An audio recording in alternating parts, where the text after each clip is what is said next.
Let's take a quick look here at IMX or Immutable X.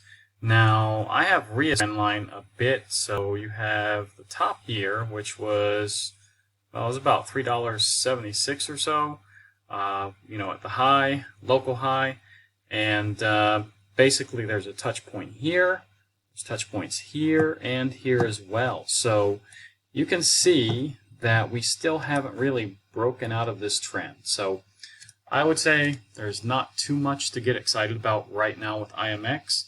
Now keep in mind I do have IMX. I do think this coin will do very well. Actually, I personally know a person who has most of their wealth in IMX, and it's actually a little bit shocking the amount of IMX he has, but he really believes in this coin. So a lot of people do, I think. And anyways, guys, I don't have near as much as he does. I just have a couple of hundred of this, of course. But we'll see how this does. We got to get above this trend line, though. That's the major thing right now. And right now, if we were to hit that today, it'd be about $1.33. I don't think we're going to reach it today. It would be great if we can just break this neckline. If we set small baby steps for IMX, just break this neckline today. And basically, we can say this is a little mini W pattern. You can see this comes from a long downtrend. So this is what you kind of want to see.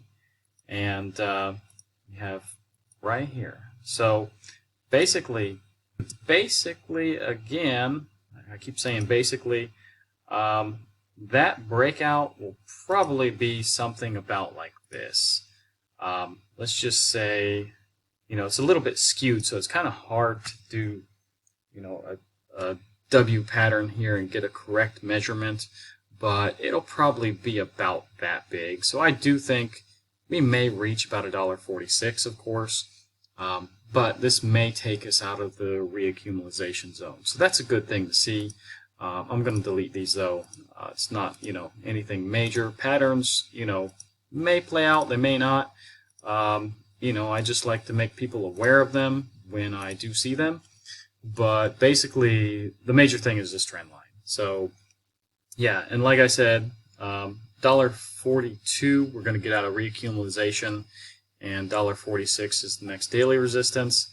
And the next weekly is up here at about $1.71. Now, you can see we did get rejected here on, June 17th, and again in July 21st. So, yeah, that's going to be a major area to get above, guys. So let's take a quick look. At the moment, Bitcoin is working on the next 4-hour candle. It is green.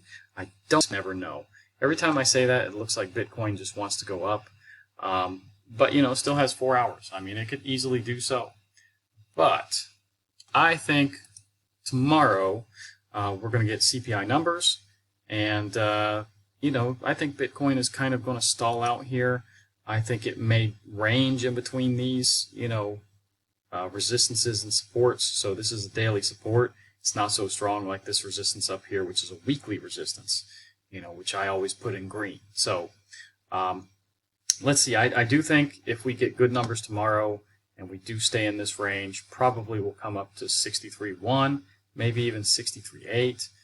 This is going to be kind of an area that's going to be a little bit difficult to get through. It's only about a $700 range between these two lines, and it's basically, we'll just say, a zone of resistance because it's kind of really close, together. So, yeah, that's what I think about Bitcoin. Now, I do want to point out this Fed watch tools.